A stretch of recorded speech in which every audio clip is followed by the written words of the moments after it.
If you're following me on Twitch, you've probably seen me and Twizz CLAN get nothing but back-to-back wins in Apex Legends, the new Battle Royale game by the creators of Titanfall, which is taking the world by storm, quite literally. I'm in the storm.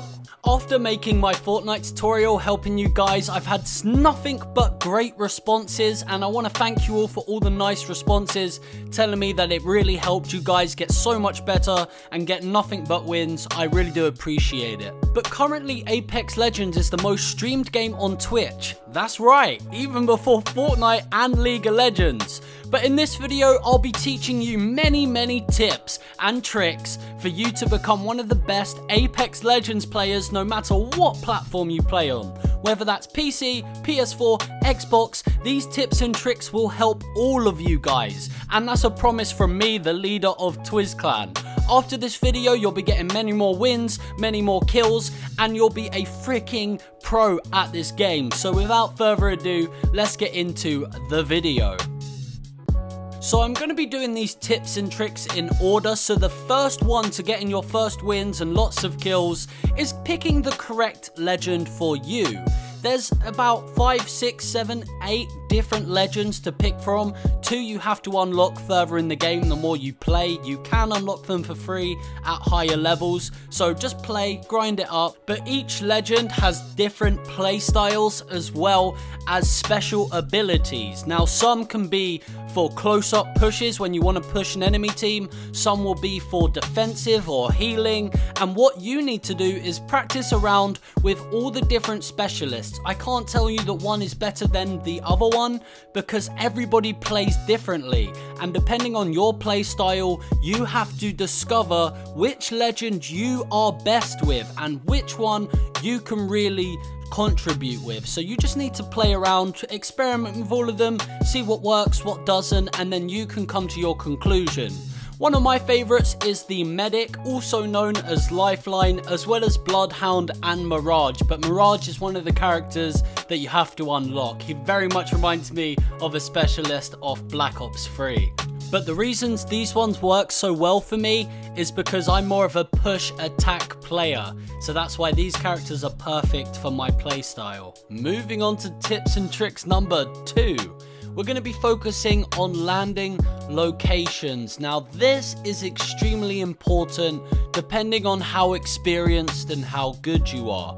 Now one of the key things, and another point we're going to get into further in the video, is making sure you land in a good loot drop where it's less populated or populated depending on your skill set. So if you are a beginner or you're looking to get that good loot and then start pushing people, even for intermediate players, you want to land somewhere towards the end that contains mid to high loot drops. Now each area has different loot drop locations, and for example Thunderdome and Airbase both have high tier loot, and this could be an extremely good place to drop as you're going to get really good loot. But as you can notice by the clip I'm using right now, we jump towards the end. Now one of the most frustrating things for a beginner player is, or any player really, is if you drop, you get a pistol and the other guy grabs a shotgun.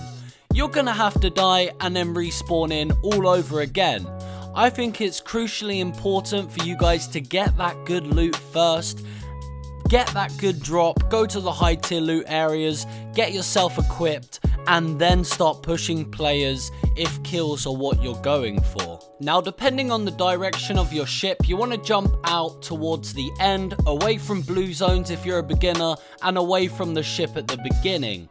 But taking a look at this map right here, this is a perfect chart which shows you the areas that you can get the best loot, and that is right, the areas are rated by tiers. Now the higher tier locations never actually change. They're always going to stay in the exact same locations, and everywhere with a circle around it on the map contains high good loot. The odds are you're going to get amazing guns, amazing attachments, and if you're landing at any of these places towards the end of the ship's line, then that's exactly where you want to go, somewhere where the red circle is. Whenever looking at the map, you're going to see this little diagram in the bottom right, just to remind you what the different symbols mean.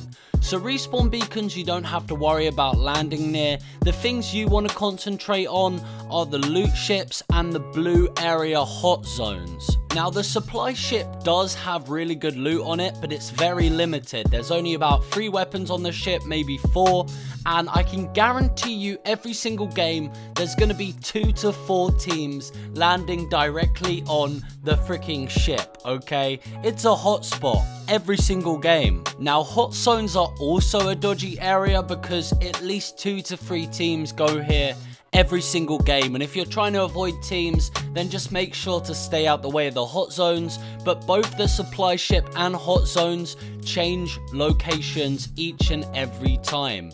Each and every game you jump into, they will be in different locations. So what I'm teaching you is to avoid conflict right at the beginning so you can focus on looting, and then if you're an intermediate player, you can go with your good loot and start pushing other players, or you can just avoid that completely until the end game if that's what you're trying to go for. So why did we land Thunderdome? As you can see, the ship is directly going from artillery all the way to the left hand side of water treatment. Now the loot ship that 2 to 4 teams go to every time is just on the right hand side of water treatment, and if you look on the top right of the map, the hot zone is at relay. So the whole right hand side is going to be pretty packed. So looking at this map right here, you can tell that Thunderdome is a high tier drop location. So the plan is to go to Thunderdome, get that good loot, move up to airbase, run off, get to the circle, and then we can start taking out teams because we like to push once we have the loot and armor and all the gear that we need, making Thunderdome one of the best locations for this playstyle. Another tip, if you're unable to get to the location you want to due to it being too far from the jump location, what you can do is jump out and go towards one of the balloon locations, and it can shoot you right up and you can launch yourself towards the location even further away from enemies shooting you down right at the beginning. This is incredibly important, guys, and this tip is going to be one of the most helpful because starting off in the game is one of the most crucial moments. Okay, so moving on from landing locations, we're going to go more towards tiered loot and weapon choices. So starting off with weapons, you have your assault rifles, your submachine guns, your light machine guns, sniper rifles, shotguns, and pistols. So with assault rifles, the flatline is a pretty good weapon, it's just really good for short range. The Hemlock's really good for long range, but it is a free burst / single shot weapon. Then the R301, which is one of my favorite weapons, is really good for long distance and it does a lot of damage close up. Now all of the assault rifles take heavy ammo and light ammo. Moving on to the submachine guns, the Annihilator, which is more of a pistol type machine gun. It's really good for close range and sprays pretty fast, but it's not very good for long range. Not incredibly long range, but it can do some damage medium length. Moving on to the R99, also a really good submachine gun. It does a lot of damage from a far distance as well. For a submachine gun, that's really good, but its fire rate isn't that high, meaning close-up battles, it's not exactly the best, although it is still pretty good. Then moving on to the Prowler, similar to the P90 in other games, it's really good for even long range. It can hit some shots, but this is mainly for close up. It is a free burst submachine gun, but you can get an attachment which will turn this weapon into an automatic gun. Also another one of my favorites. Then for your light machine guns, you have the Devotion, which is also, both of the light machine guns are really good for long range, but you've got the Devotion and you've got the Spitfire. One takes heavy ammo, the other takes energy ammo. The only thing you want to know out for these weapons, they do a lot of damage. I just said do. They do a lot of damage, they do hit long range, and they're quite good close up, but it only has a certain amount of ammo in a clip, As well, the recoil on these can be quite questionable at times, so you want to be careful on what attachments you apply. Now for sniper rifles, these are all really good long range weapons. Some take more shots than other. The G7 Scout takes quite a few shots, but its range and close-up's really good. It is a quick tap. Then the longbow, which is more of a AR styled one-shot weapon. It does do a lot of damage and it does reach a lot of distance with some serious accuracy.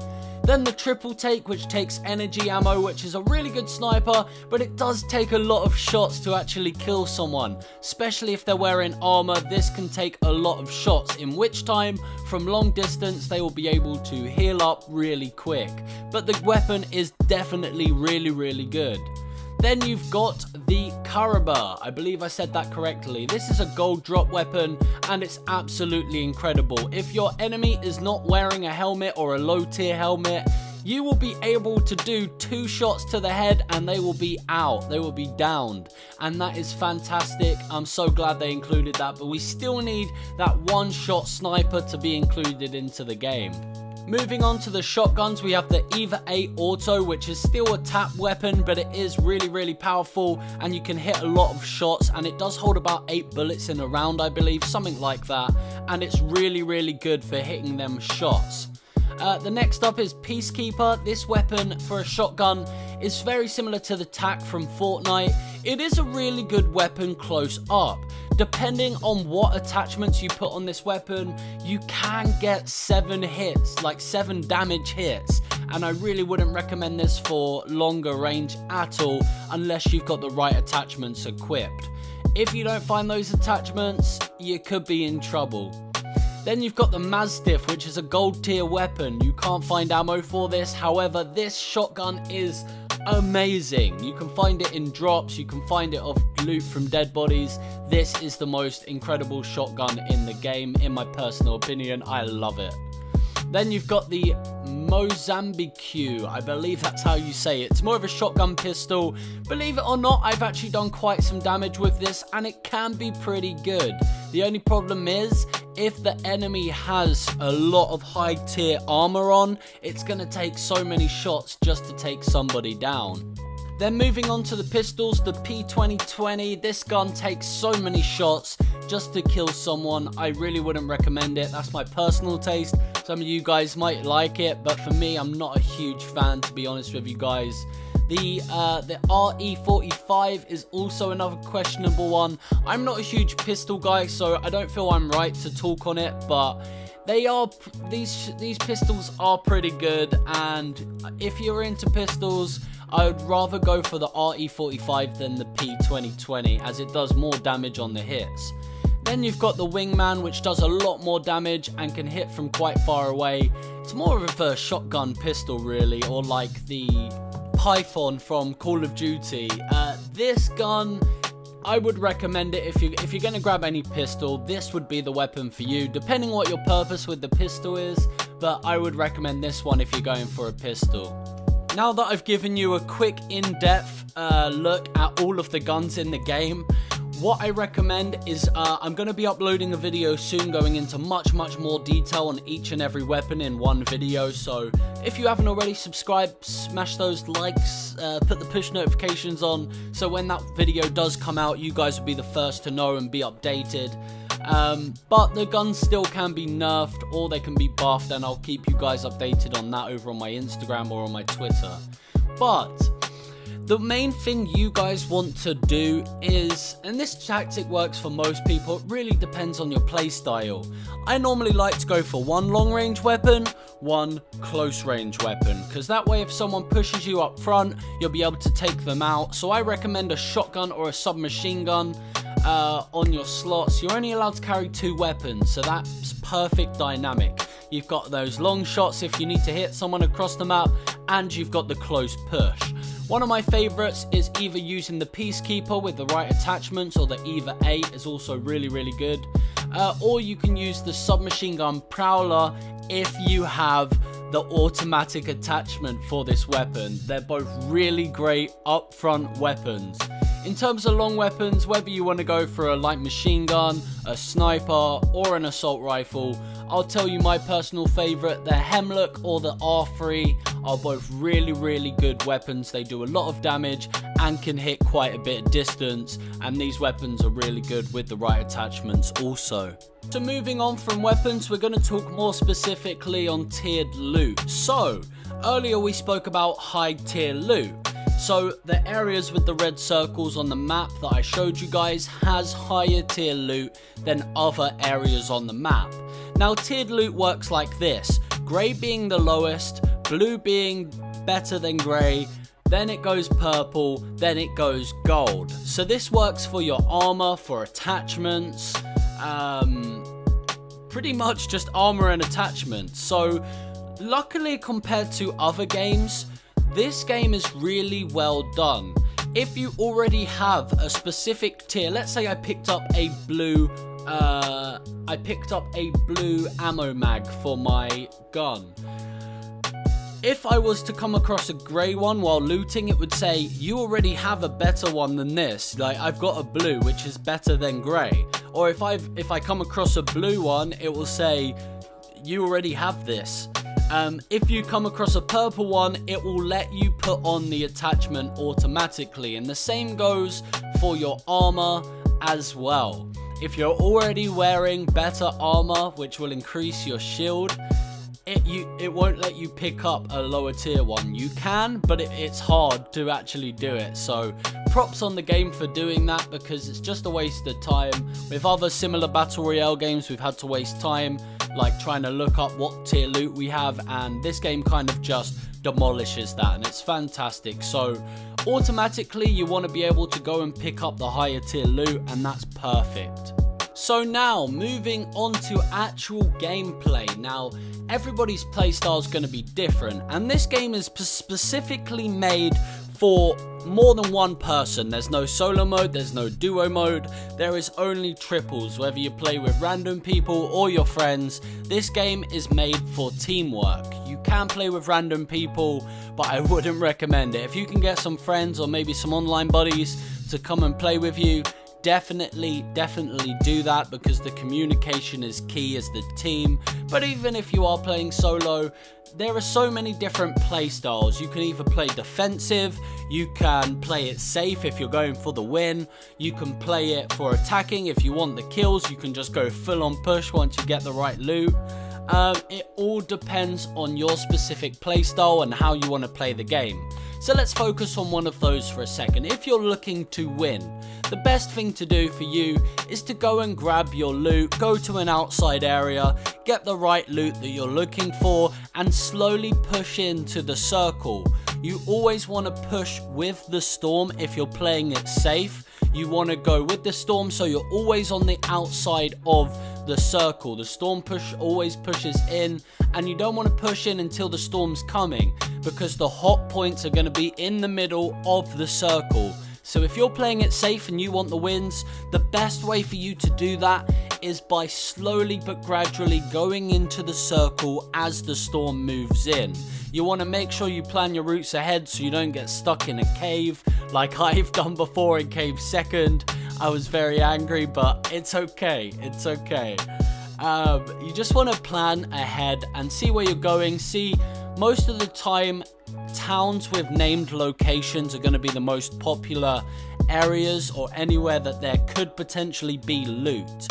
You really want to watch out for that if you're trying to play it safe. You will have to fight people, of course, but if you're really going for the win and you want to play it safe and you're not that great at aiming, then that's going to be your best bet. Gradually, slowly moving into the map and preparing, thinking ahead, seeing where the circle goes and avoiding main towns and loot locations. Now, if you're an intermediate player and you really want to go for the push whilst winning, what you want to do, get your loot, then potentially go to more quiet towns where there's not loads of people fighting. What you don't want to do is third party 2 fights. If 2 people are fighting and you just jump in right in the middle, trust me, you don't want to do that. You're going to get absolutely sprayed on. By the time you've run over there, the team have killed the other team. It's just not going to work out. So what you want to do is, while two teams are fighting, if you stumble across two teams, what you want to do is attack them just after one of the teams has been eliminated. If you hear gunfire and then all of a sudden it's all stopped, you see one team's loot on the floor, that's your perfect opportunity to go and push that team while they're trying to med up, they're trying to heal, they're going to be the least prepared at that moment. So go and push them right there and then, and I can guarantee you it's going to work out for you. Just be careful and make sure your bodies are with you, because if they've already healed up by the time you've run there, if you're really far away, then you've got to be careful, because they're going to heal up, they're going to be ready, they've reloaded, they're ready for action, they're ready to go. And everyone you stumble across has different skill sets, so one team could be better than the other, so you just have to be prepared to take cover. Speaking of cover, the next tip that I can give you guys, unlike Fortnite, you can't build walls, you can't build ramps to block fire from hitting you. What you have to do is prepare ahead. Like with any Call of Duty game, you have to be able to take cover. So always look for rocks or terrains or walls that you can take cover behind, and then peek around the corner and shoot them if you must. But you always have to think ahead and be prepared for attacks. You always have to be prepared. Now, if you're playing with friends, you kind of want to all find out what your specialists are together. Let's say one specialist can be the grapple hook robot, another one could be a medic, and another one could be push. You want to use those tactics and use them to your advantage to work together as a team. Like I said, this is a team-based game, and that's going to be your best opportunity. If you're playing solos, then you're going to have to be extra cautious, but while it's coming towards endgame is your best opportunity to use tactics. Find the team, do not push until you know you're ready, you're prepared, and you've got height advantage. Always height advantage comes in handy, always. So you want to be prepared for that. Make sure you've got your cover, you're prepared, you've got your height, and you're reloaded, your shield's good, you've got healables, and you're ready to take the push. That's going to be your best opportunity to fight and win the games once you've discovered what specialists you need, what weapons you work best with, and that's the best advice that I could give you guys. So if any of you have any questions whatsoever, make sure to fire them down below. I'll happily answer any of your guys' questions, or if you want to come over to my live stream, twitch.tv/Twizz Lordsi, or even here on YouTube, I stream as well. So if you guys have any questions or you want to come play with your boy, then make sure to come by to the live streams. I always play with subscribers and followers, so yeah, it could be a great opportunity for you to learn some new skills. But much love, Team Twizz. I hope this video was helpful. We went in quite in depth. I've got more videos coming out helping you guys with tutorials and beginner's guides and more information on weapons, talking about the future of this game as well, and other games. So, Team Twizz, much love. I hope this really helped you, and I'll be seeing you in the next video or live stream. Peace.